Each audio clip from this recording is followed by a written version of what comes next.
Hello good morning everyone. आज के इस मॉक टेस्ट में हम सब Maharashtra CET BEd MEd and BPEd exam 2025 के लिए मॉक टेस्ट नंबर 3 को सॉल्व करने वाले हैं। आज के इस टेस्ट में मैं टीचिंग एप्टीट्यूड के 2024 में पूछे गए कुछ इंपॉर्टेंट क्वेश्चन को ऐड किया है, जो सेम क्वेश्चन हर बार सीईटी एग्जाम में रिपीट होते रहते हैं। अगर मैं बात करूं तो ये वीडियो किनके किनके लिए इम्पोर्टेंट है, तो जो सीईटी बीएड एग्जाम दे रहे हैं 2025 वाला, बीए बीएड या बीएससी बीएड का अगर आप एग्जाम दे रहे हो एंड बीपीएड सीईटी का एग्जाम अगर आप दे रहे हो, तो ये वीडियो आपके लिए मोस्ट इम्पोर्टेंट होने वाला है। सेम ही ऐसे क्वेश्चन आपके एग्जाम में पूछे जाएंगे।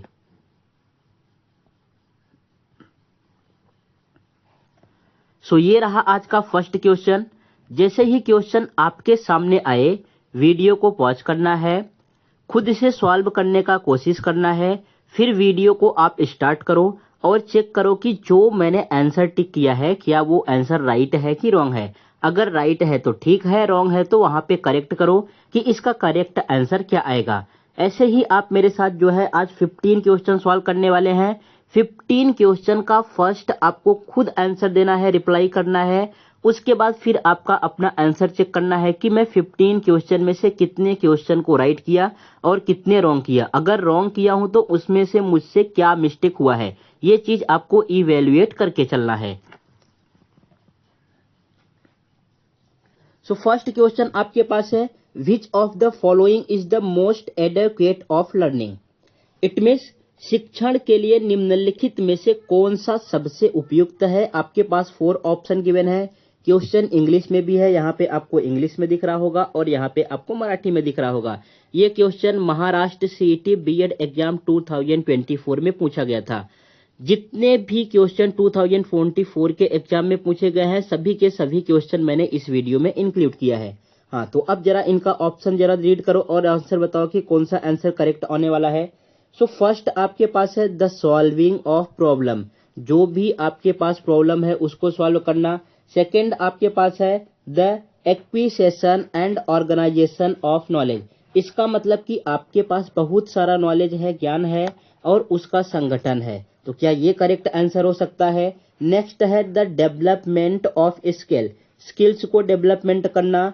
एंड फोर्थ ऑप्शन है the modification of behaviour, it means आपके व्यवहार में, बिहेवियर में जो है मॉडिफिकेशन करना, इट मीन्स चेंजेस करना, उसमें सुधार करना। इसमें से करेक्ट ऑप्शन जो आने वाला है ऑप्शन नंबर डी है, the modification of behaviour. Option number D इसका राइट आंसर हो जाएगा। इनमें पूछा था सबसे उपयुक्त कौन है, आपको तो और आंसर जो है यहाँ पे ये बी वाला भी करेक्ट लिख रहा होगा, लेकिन सबसे करेक्ट आंसर कौन सा आएगा, ऑप्शन नंबर डी। इसका करेक्ट आंसर हो जाएगा option number D. Next question number second में क्या है, यहाँ पे पूछा है which of the following should not be done by the teacher. इनमें से क्या चीज ऐसी है जो टीचर को, एक टीचर को नहीं करना चाहिए। तो अब जरा इसका आंसर बताओ क्या आना चाहिए। Imposing ideological control on student, it means आप जो है स्टूडेंट को अपने कंट्रोल में रखने के लिए इन सब चीजों को इंक्लूड कर रहे हैं। नेक्स्ट है डिस्कशन विथ द स्टूडेंट, आप स्टूडेंट के साथ डिस्कशन कर रहे हो कि उनकी प्रॉब्लम क्या है, उनके प्रॉब्लम को मैं किस तरीके से सॉल्व कर सकता हूँ। रिस्पेक्टिंग हिज पर्सनालिटी, अगर आप उनकी तारीफ कर रहे हो, उनकी पर्सनालिटी की रिस्पेक्ट कर रहे हो, ये ऑप्शन करेक्ट होगा। Giving scope to student by listening to them, it means आप जो है स्टूडेंट को सुन रहे हो, समझ रहे हो। तो अब जरा बताओ कि इसका करेक्ट आंसर क्या आने वाला है। इसमें से टीचर को क्या नहीं करना चाहिए आपको बताना है। डिस्कस विद द स्टूडेंट, ये तो जो है ऑप्शन जो है करना ही चाहिए, स्टूडेंट के साथ आपको डिस्कस करना ही चाहिए। रिस्पेक्टिंग हिज पर्सनालिटी, कोई भी स्टूडेंट हो उनकी रिस्पेक्ट करनी चाहिए। Giving the scope of the student by listening them, it means आपको स्टूडेंट को अपॉर्चुनिटी देना चाहिए कि वो जो बातें कर रहे हैं, जो बातें आपसे बता रहे हैं, जो उनकी प्रॉब्लम है आपके साथ शेयर कर रहे हैं, तो उनको भी सुनना चाहिए। ये 3 चीजें जो है, 3 ऑप्शन ऐसे हैं जो टीचर को करना ही चाहिए। तो क्या नहीं करना चाहिए, ऑप्शन नंबर ए, उनके ऊपर जो है आइडियोलॉजिकल कंट्रोल नहीं करना चाहिए। करेक्ट आंसर हो जाएगा option number A, it means first यहाँ पे राइट है। What it. नेक्स्ट है क्वेश्चन नंबर 3। क्वेश्चन नंबर 3 में क्या पूछा है, a teacher most important asset in his her. Teacher के लिए मोस्ट इम्पॉर्टेंट असेट, असेट मतलब क्या होता है, संपत्ति या धन।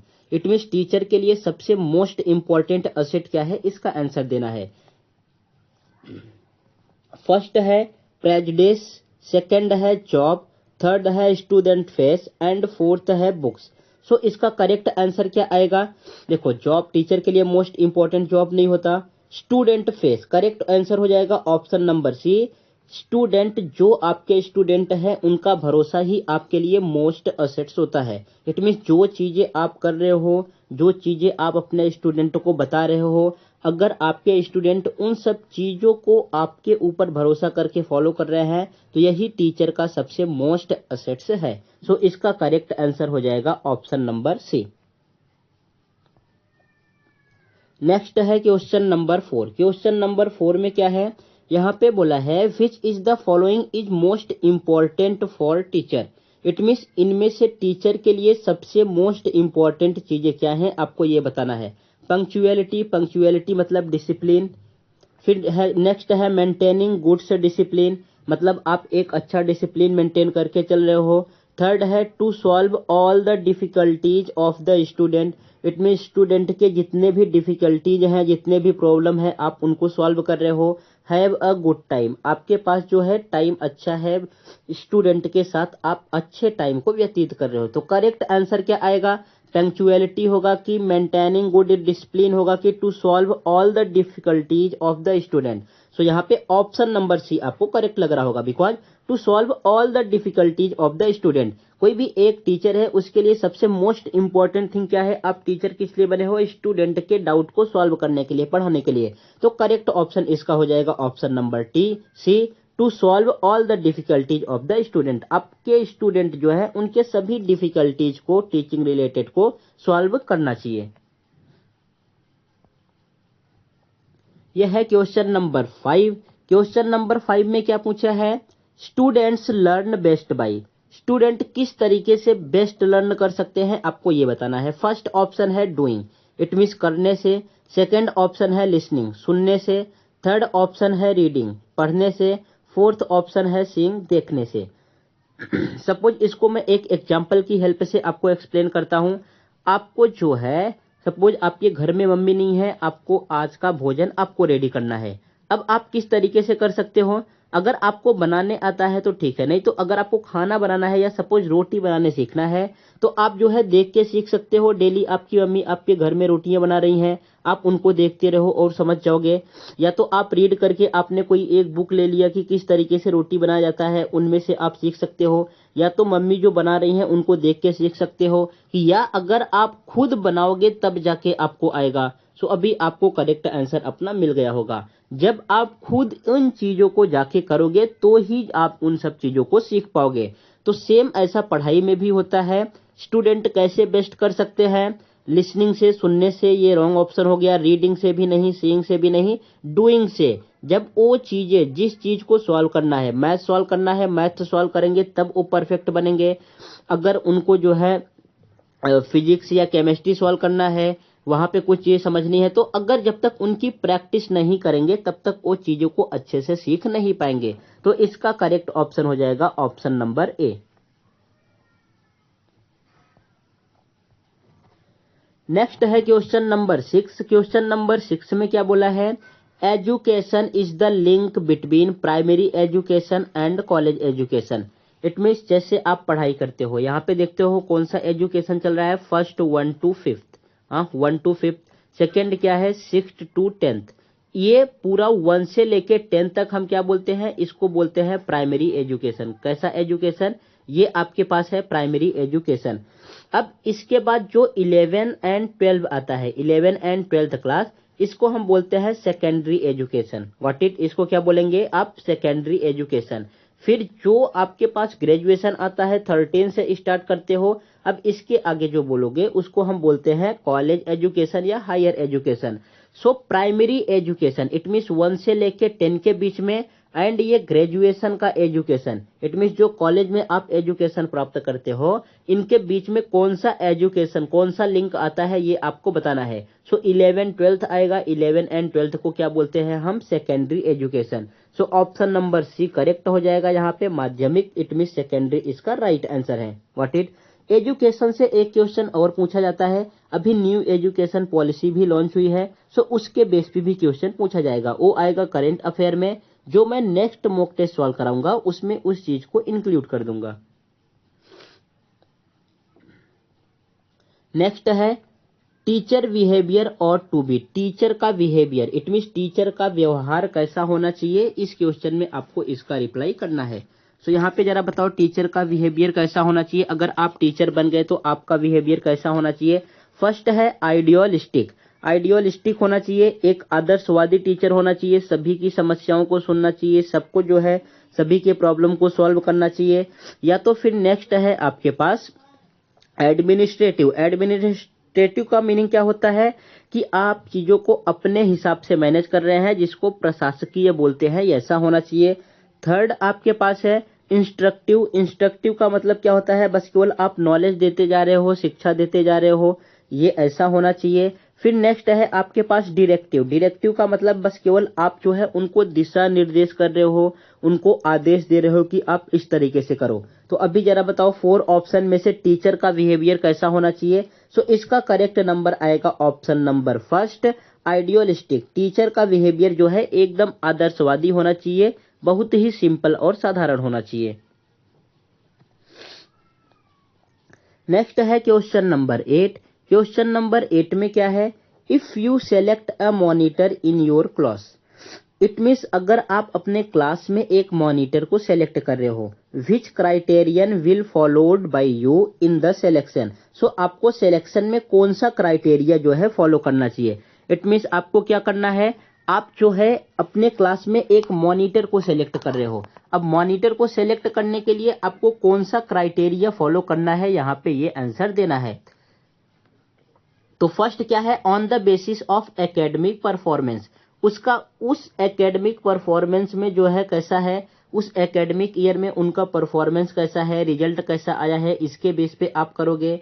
नेक्स्ट है on the basis of democratic principles, कि आप जो है डेमोक्रेटिक प्रिंसिपल के बेस पे करोगे, कि सपोज मैंने इस स्टूडेंट को जो है यहाँ का मॉनिटर बना दिया, तो इससे जो अदर स्टूडेंट हैं खुश रहेंगे कि नहीं रहेंगे, ये सभी स्टूडेंट की बातों को सुनेगा कि नहीं सुनेगा, इन सब चीजों पे ध्यान देना चाहिए।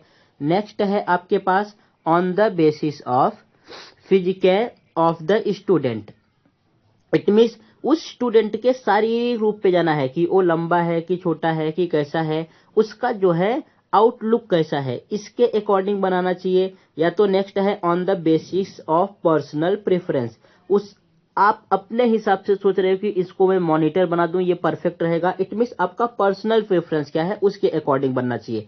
तो अब जरा बताओ कि जो है मॉनिटर चूज करने के लिए कौन सा स्टेप इसमें फॉलो करना चाहिए। On the basis of academic performance, ये तो ऑप्शन रॉन्ग होने वाला है। On the basis of democratic principle, ये बी वाला जो ऑप्शन है सबसे करेक्ट है। इट मीन्स जिस चीज को आपने, जिस स्टूडेंट को आपने मॉनिटर सेलेक्ट किया है, उसका बिहेवियर सभी स्टूडेंट के साथ कैसा है, सभी स्टूडेंट की बातों को वो समझ पा रहा है कि नहीं समझ पा रहा है, इसके अकॉर्डिंग जो है हम क्लास में मॉनिटर सेलेक्ट करते हैं। सो ऑप्शन नंबर बी इसका राइट आंसर हो जाएगा। नेक्स्ट है क्वेश्चन नंबर 9, क्वेश्चन नंबर 9 में क्या पूछा गया है, the attitude of the teacher towards weak student of the class should be. It means अगर आप एक टीचर हो और आपके क्लास में कुछ वीक स्टूडेंट हैं, तो आपका एटीट्यूड जो है उस वीक स्टूडेंट के ऊपर कैसा होना चाहिए, आपका देखने का नजरिया उस बच्चे को कैसा होना चाहिए। पहला है हार्श, हार्श मतलब कठोर होना चाहिए, इट मीन्स आप हमेशा उसको डांट ही रहे हो, कुछ समझा नहीं रहे हो, इस तरीके से होना चाहिए।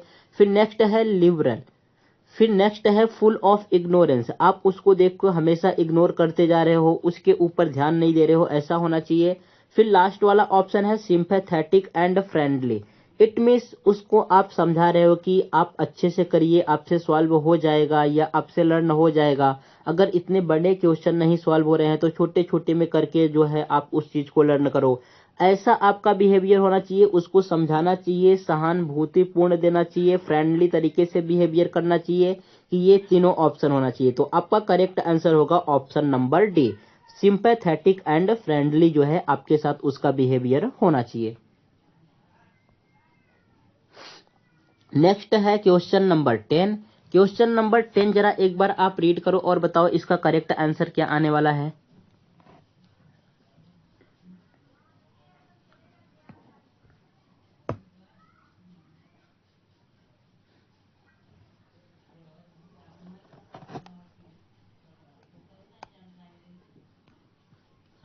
सो यहाँ पे क्या लिखा है, the primary function of the school as an agent of society is. It means जो आप प्राइमरी फंक्शन है स्कूल का, जो आप जो है क्लास 1, 2 या जूनियर केजी सीनियर केजी में पढ़ने जाते हो, ये सोसाइटी के लिए किस तरीके से इंपॉर्टेंट है, ये बच्चों को किस लिए कराया जाता है, इसका रिप्लाई आपको इसमें देना है। सो यहाँ पे क्या लिखा है, first to provide the children with the understanding of their environment. It means जो स्टूडेंट हैं, जो बच्चे हैं, उनको अपने इन्वायरमेंट को समझने के लिए ये किया जाता है। सेकेंड है to develop the children and adequate level of vocational competence. इन सब चीजों के लिए किया जाता है। To prepare the child for life, उस चाइल्ड को अपने लाइफ के लिए प्रिपेयर रखने के लिए किया जाता है। To maintain social stability, it means जो सोशल, जो समाज में चीजें चल रही हैं उनको स्टेबिलिटी रखने के लिए, इट मीन्स प्रॉपर तरीके से वर्क करने के लिए किया जाता है। अब जरा आप बताओ इन 4 ऑप्शन में से करेक्ट ऑप्शन कौन सा होने वाला है। सो यहाँ पे जो ऑप्शन नंबर सी आपको दिख रहा है, ये सबसे करेक्ट आंसर होने वाला है, to prepare the child for life. It means जो भी चाइल्ड हैं, जो भी बच्चे हैं, उनको अपने लाइफ में प्रिपेयर करने के लिए ये प्राइमरी एजुकेशन फंक्शन जो है स्कूल फॉलो करता है। तो ऑप्शन नंबर सी जो है यहाँ पे करेक्ट आंसर हो जाएगा। नेक्स्ट है क्वेश्चन नंबर 11। क्वेश्चन नंबर 11 में क्या पूछा है, what is the best way to inculcate human values in student. It means student में ह्यूमन वैल्यूज को इनकलेट करने के लिए सबसे बेस्ट तरीका क्या है। Impart knowledge of ethical value, it means knowledge के अलावा इनको एथिकल वैल्यूज भी आना चाहिए, ये भी समझना चाहिए।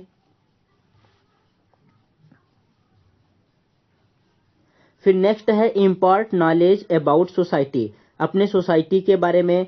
Impart strict discipline, it means एकदम स्ट्रिक्ट डिसिप्लिन फॉलो कराने के लिए। Impart knowledge of history, it means इनको हिस्ट्री के बारे में 14 नॉलेज होना चाहिए। तो इसमें से करेक्ट आंसर कौन सा है, जरा आप बताओ इसमें से राइट आंसर कौन सा आने वाला है। First option, second option, third option, fourth option. ये जितने भी क्वेश्चन मैं करा रहा हूं, सभी के सभी क्वेश्चन सीईटी बीएड एग्जाम 2024 में पूछे गए हैं। सेम ऐसे ही क्वेश्चन इस बार के भी एग्जाम में आने वाले हैं।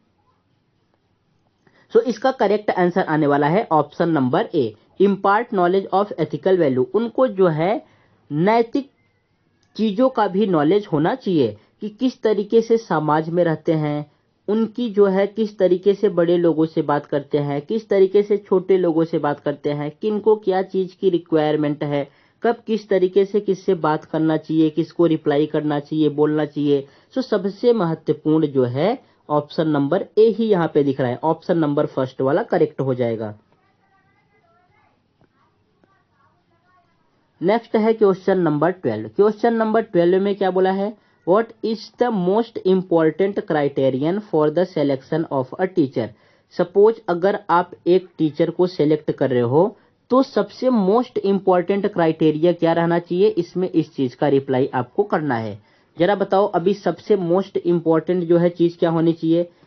एजुकेटेड पेरेंट्स, इट मीन्स आपको जो है अपने बच्चों को पेरेंट्स की तरह एजुकेट करना है, जैसे उनके पेरेंट्स उनको एजुकेट करते हैं, ये आपके अंदर होना चाहिए।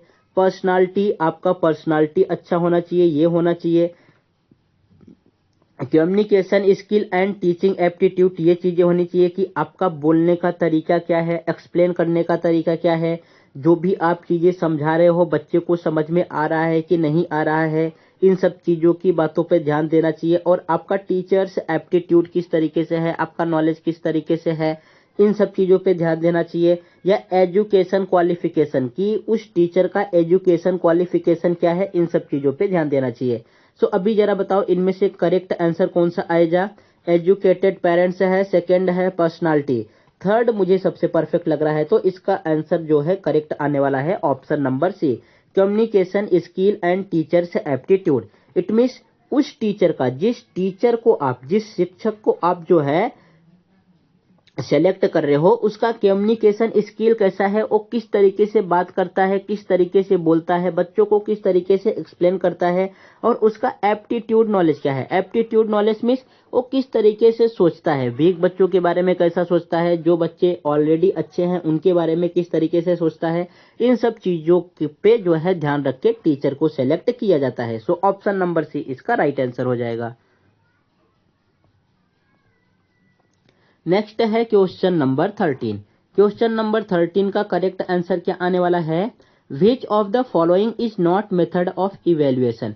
इट मीन्स इनमें से, ये जो 4 ऑप्शन गिवन है, इनमें से कौन सा एक ऐसा मेथड है कि जो राइट नहीं है।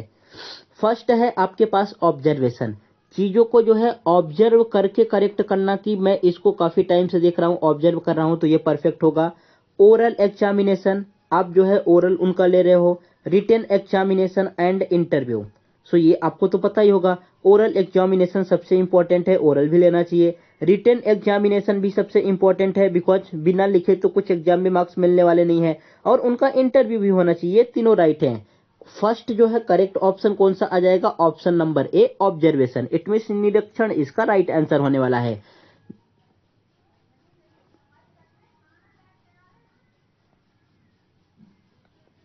नेक्स्ट है क्वेश्चन नंबर 14। क्वेश्चन नंबर 14 में क्या बोला है, the most important thing in behaviour of a teacher is. It means अगर आप टीचर बन गए हो तो आपके अंदर सबसे मोस्ट इंपॉर्टेंट थिंग, आपके बिहेवियर में सबसे अच्छा जो है मेथड क्या होना चाहिए, इस चीज को यहाँ पे बताना है। पहला है सिंपैथी, सिंपैथी मीन्स आपके अंदर सहानुभूति होनी चाहिए। दूसरा है डोमिनेंस, डोमिनेंस मीन्स आपका उस स्कूल में या आप जहां पे पढ़ा रहे हो वर्चस्व होना चाहिए। फिर है रूडनेस, रूडनेस मीन्स आप हमेशा जो है क्रूरता से या अलग चीजों से जो है बात करते हो। फिर नेक्स्ट है आपके पास पेशेंस, पेशेंस मीन्स आपके अंदर धैर्य होना चाहिए।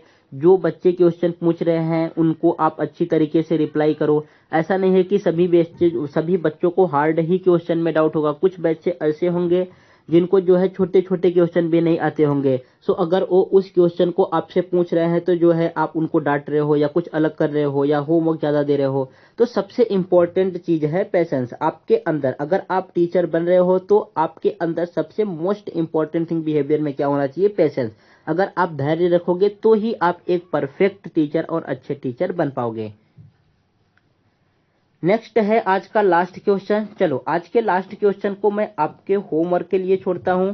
ये क्वेश्चन आप खुद से रीड करो, समझो, और इसका करेक्ट आंसर क्या होगा कमेंट बॉक्स में जो है उसका आंसर आप करके बताओ। फिर जब मैं नेक्स्ट मॉक टेस्ट, देखो टोटल जो है इस बार के एग्जाम में 30 क्वेश्चन आए थे टीचिंग एप्टीट्यूड से। 30 क्वेश्चन में से मैंने आज आपको 15 क्वेश्चन सॉल्व करा दिए। अब जो मैं नेक्स्ट मॉक टेस्ट लाऊंगा टीचिंग एप्टीट्यूड के लिए, उसमें क्वेश्चन नंबर 16 से 30 को ऐड करूंगा कि और रिमेनिंग क्वेश्चन क्या पूछे गए थे। इस तरीके से टोटल आपका एग्जाम 3 से 4 आई थिंक 3 डेज में कंप्लीट हुआ था, और टोटल 2 या 3 शिफ्ट थी। तो जितने क्वेश्चन 2000 के 24 के एग्जाम में पूछे गए हैं सभी क्वेश्चन का जो है मैं आपको प्रैक्टिस कराऊंगा। और सेम क्वेश्चन अगर आपने इतने भी सॉल्व कर लिए, 2024 एंड 2023 के क्वेश्चन भी अगर आपने सॉल्व कर लिए ये टीचिंग एप्टीट्यूड के, तो ये मान के चलो आप 30 क्वेश्चन में से 20 से 25 क्वेश्चन तो राइट करके ही आओगे। Got it. सो बहुत ज्यादा आपको इसमें पढ़ने की जरूरत नहीं है। अभी आपने देखा कि किस तरीके से क्वेश्चन जो है पूछा गया था। क्वेश्चन नॉर्मल ही पूछे जाएंगे, बस आपके ऊपर डिपेंड है कि आप उनका क्या रिप्लाई करते हो, किस तरीके से उनको समझते हो। सो ये क्वेश्चन आपके लिए होमवर्क है, आप इसका करेक्ट आंसर बताना। जो मैं नेक्स्ट मॉक टेस्ट सॉल्व करूंगा उसमें इसका आंसर बताऊंगा, फिर क्वेश्चन नंबर 16 से स्टार्ट करूंगा। सो आज का रहा ये वीडियो। आपको वीडियो कैसा लगा आपको कमेंट बॉक्स में करके बताना है, और किस तरीके से मैं चीज़ों को इम्प्रूव कर सकता हूँ, या तो आप और क्या चीज़ें चाहते हैं, किस तरीके के क्वेश्चन की प्रैक्टिस चाहते हैं, आप भी ये हमें बता सकते हैं।